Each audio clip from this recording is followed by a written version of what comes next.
Hello learners, I will be your facilitator. My name is Erin Degwa.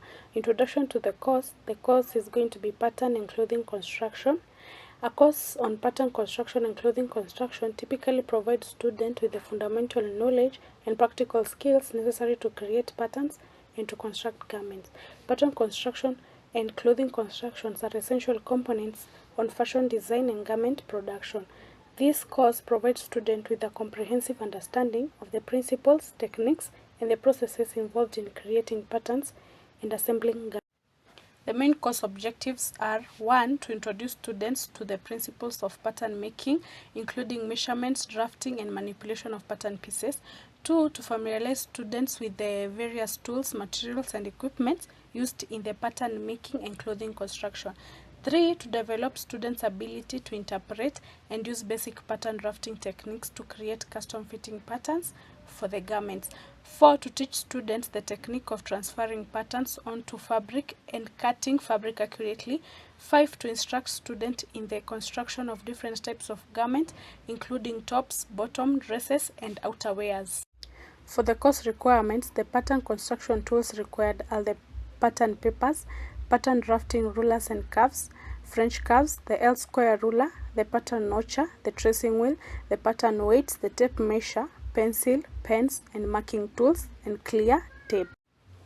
For the clothing construction tools, there is the rotary culter and the mat, pinking shears, straight pins and needles, pin cushion and thimble, fabric marker, sewing gauge, tailor's chalk, hemming gauge, the presser foot attachments, bobbin and bobbin case, race form, and pattern making software. Pattern construction assessment method. First, we have the pattern drafting assignments. Students may be assigned tasks to draft specific patterns, block, or manipulate existing patterns to create designs variation. Assessment criteria may include accuracy of measurements, precision in drafting, and adherence to the pattern making principles. Second, we have the pattern fitting exercise. Students may be required to fit patterns onto the dress forms or live model, making adjustment for proper fitting and comfort. Assessment involves the ability to identify fitting issues and execute appropriate pattern alteration. Third, we have the grading project.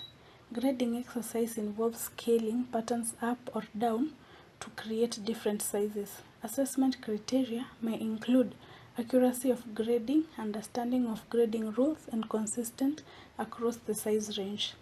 Fourth, we have the pattern layout and cutting. Students may be assigned on the ability to efficiently lay out patterns on fabric to minimize wastage and to ensure proper grain line alignment. Accuracy in cutting fabric according to the pattern making is also evaluated. Fifth, we have the written exams or quizzes.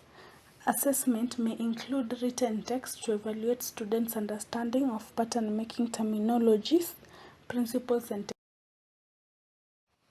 for the clothing construction assessment method, first we have the sewing technique samples.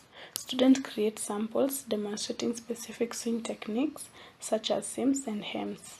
Assessment focuses on the neatness, consistency, and functionality of each technique. Second, we have the assembling exercise. Students assemble garments step by step from the cutting fabric to the final pressing. Assessment include the ability to follow instruction, sequence construction steps, and produce garment with professional finish. Third, we have the fitting session. Students participate in the fitting session where the assessment garment fits on the dress forms or live models. Assessment involves identifying fitting issues, implementing adjustment, and effectively communicating effective solution. Fourth, we have the construction journals or portfolio. Students maintain journals or portfolio documenting their production processes, including reflection on challenges encountered, problem-solving strategy employed, and the lesson learned. Assessment evaluates critical thinking, self-assessment, and growth over time. Fifth, we have the peer and self-assessment. Students may engage in peer review activities where they provide feedback on each other's work based on the established criteria. Self-assessment encourages students to reflect on their own strengths and Course facilitator requirement. First, we have the expertise in pattern making and clothing construction. The facilitator should have a comprehensive knowledge and proficiency in pattern drafting, pattern manipulation, garment assembling technique, and sewing method.